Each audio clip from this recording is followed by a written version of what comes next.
John Barnett here, and I'd like to invite you to join me on a walk through the Bible around the city of Rome.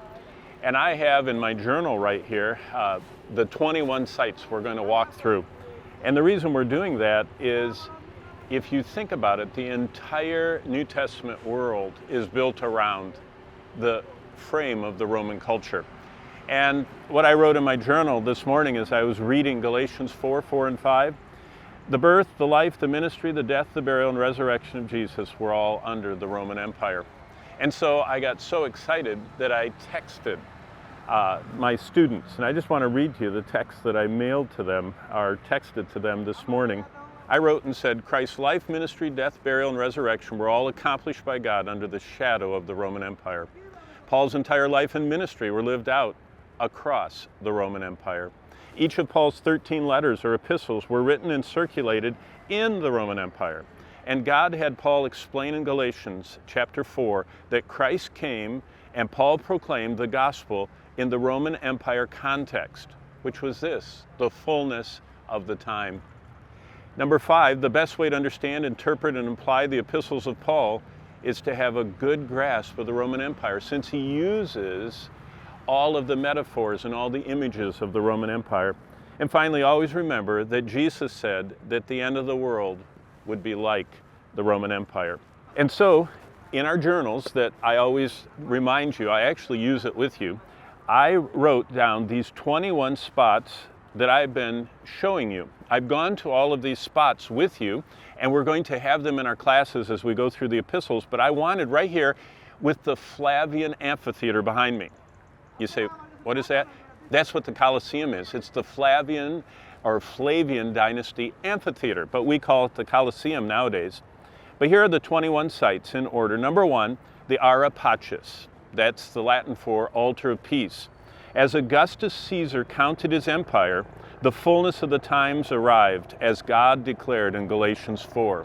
And that's what we'll see at Ara Pacis. Number 2, we're going to St. Peter's, because in John 21, as Jesus told Peter, he was going to be carried where he didn't want to go. He was going to have his arms stretched out, and he was going to die. That's most likely a description of what happened at the Circus of Nero, which is now St. Peter's. Number 3, we're going to go to the theater of Marcellus. The reason for that is in Acts 28, we find this. Paul is dwelling on his own, that's what it says in verse 16, and he lives there 2 full years. Now think about what that means. Paul was held in Rome awaiting trial for 2 years, and during that time evangelized, taught, and wrote. He wrote at least 4 New Testament epistles during that time. Our 4th site we're going to is the Basilica of Julia, and that's because in Acts 25, when Paul appealed to Caesar, this is what it says. You have appealed to Caesar you will go. And it says he did. And he waited in house arrest for his trial before Nero. And so, when Paul appealed to Caesar Nero, he came, he was acquitted, and then he continued until Nero retried and martyred him. And all of that, the first trial and the second trial, surround the Basilica of Julia. And then number 5 is the Mamertine prison. Paul's life was poured out as an irrecoverable drink offering. That's what he calls it, as he sat in the waiting room of heaven. That's what the Mamertine prison is. It's the waiting room for heaven. Our 6th stop is Trajan's Market and Trajan's Basilica. In Revelation 2, Jesus said, don't fear what's coming. And what he was announcing to the early church was that second wave of persecution. The first was under Nero, where Peter and Paul were martyred. The second was provincial. It was entire provinces being hunted down, the believers, and tried. And so at Trajan's Basilica, many people were condemned, many Roman citizens were condemned to death, and they ended their earthly lives and arrived in heaven from the Circus Maximus, where they were taken from that basilica for martyrdom. Number 7 is the Pantheon, and Satan's many antichrists all wanted to be worshipped through the years, and the Pantheon is such a picture of that, because Hadrian built it to put all the gods in one place and then to put the emperor's image in the middle of it, so that he was worshipped like all the other gods. That's what 2 Thessalonians 2:4 says is Satan's goal, to be set up as an image in a temple in Jerusalem and be worshipped as the God. Our 8th stop, as we journey through the city of Rome using this map, is Domitian Stadium. Now everybody, every tourist knows it is Piazza Navona, the Plaza of the Agony. Well, agon is the word for the stadium athletic events that were agonizing for those athletes. And John was rounded up by Domitian, exiled by Domitian, and Jesus came to remind him and all of us that we need to serve him to the end, no matter where we are or what's happening under the reign of Domitian. That's how John got to Patmos in Revelation 1:9. Our ninth stop is at Hadrian's tomb. And what a sobering thing to walk across that bridge toward that massive tomb that Hadrian built for himself, and to think that Hadrian tried to erase the memory of Christ, but he couldn't. And his tomb reminds us that Christ is the judge no one can escape, in Hebrews 9, verse 27. Our 10th stop is at the Circus Maximus, the largest of all the Roman structures that were built for chariot racing. And the fiery trials that Jesus reminded us of in Revelation were expanded on by Peter in 1 Peter 4:12. And he says, don't be surprised by the fiery trials. And Jesus said, be faithful to death. And more believers died for Christ in the Circus Maximus arena than any other spot in ancient Rome, even more than behind me in the Colosseum, the Flavian amphitheater. Our 11th stop, the Domus Augustus, is number 11. And I always will read with you there, and I've read with you when our class is up there, Luke 9:58. Do you remember what Jesus said? Foxes have holes, birds of the air have nests in the trees. The Son of Man has nowhere to lay his head. Well, we're at the Domus Augustus. That's the house of Augustus. It's where all the Caesars lived. Guess what? Their dining room ceiling is 100 feet high. 10-story building could be built inside their dining room. Think about that. The homes of the Caesars and all their huge palatial dwellings, while Jesus, the Creator, didn't even have a place to lay his head. We should follow his example. Our goal is not to have the best house in this world. Our goal is to follow Christ through life. Number 12 is the Arch of Constantine. And Jesus said in Matthew 16, I will build my church.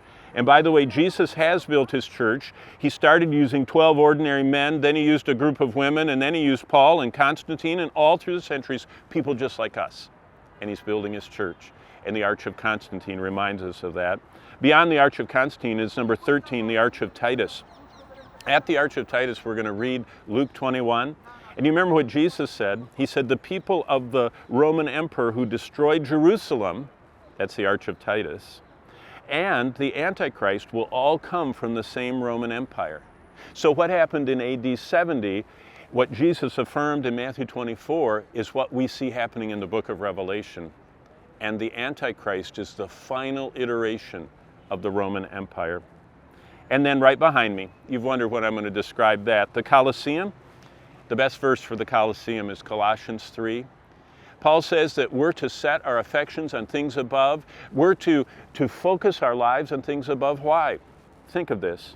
Rome had an endless stream of distractions radiating from the heart of Rome, right here at the Colosseum and the Forum. And God has always offered the perfect peace to anyone, anywhere, in any century, in any culture, whose mind is focused and fixed on him. Then number 15 is right over there from where I'm standing. It's the golden house of Nero. And in 1 Timothy 6, Paul says, avoid the consuming desire for more. Guess what? Nero built that house. He already had a palatial house with 100-foot ceilings, but he didn't think that was enough. He built one over there that was bigger than every other house in Rome. And Nero couldn't avoid the consuming desire for more, and it pierced him through with emptiness and drowned him in perdition.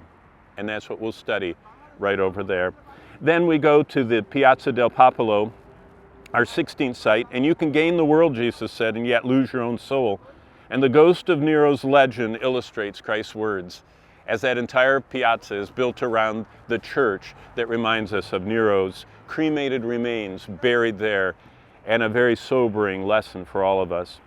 Our 17th stop is that tiny little church, because the drainage for the building behind me is the San Clemente Church, which is just down that road right there. And the drainage ditch could be followed by the early saints who would go up into the Colosseum in the dead of night and take the remains of their beloved fellow believers and family members and bury them down there at San Clemente. The saints of early centuries overcame persecutions, as Revelation 12:11 says, because they didn't love life on earth more than Christ. And down there in those catacombs, it's a blessed testimony in the nearest catacombs to the Colosseum. Our 18th site is Diocletian's Baths. We'll walk through what is now a huge church, which actually has the footprint of Diocletian's massive baths. Over 3,000 people could bathe simultaneously in this bath. But what we see is dying to self brings forth more fruit. The man who built those baths, the emperor who engineered the widest and deepest persecution of Christians, brought the church the closest to extinction it's ever been.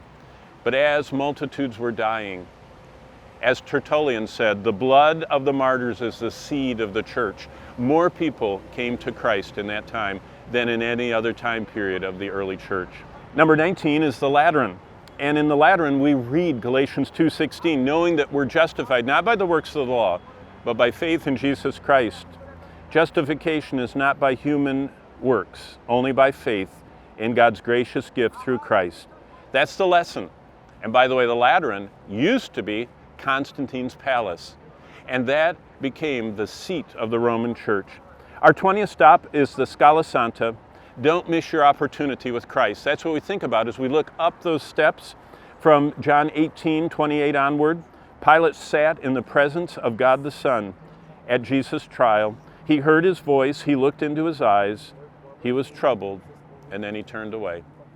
What a lesson to think about at the Scala Santa. And our last stop will be the Appian Way. And Jesus said in the Great Commission to go everywhere with the gospel. And as Quo Vadis reminds us, Jesus still stops each of us in our tracks and says, where are you going? Are you going everywhere with me, sharing the gospel? Those are our 21 stops, and I invite you to join us. Each of these stops are going to be accompanied by a class going through the epistles of Paul and describing the Roman Empire frame of the whole New Testament, and describing also the lessons God wants us to learn for living life today as we look at Paul's life and letters. Thanks for joining me, and thanks for taking this journey with me through the life and letters of Paul.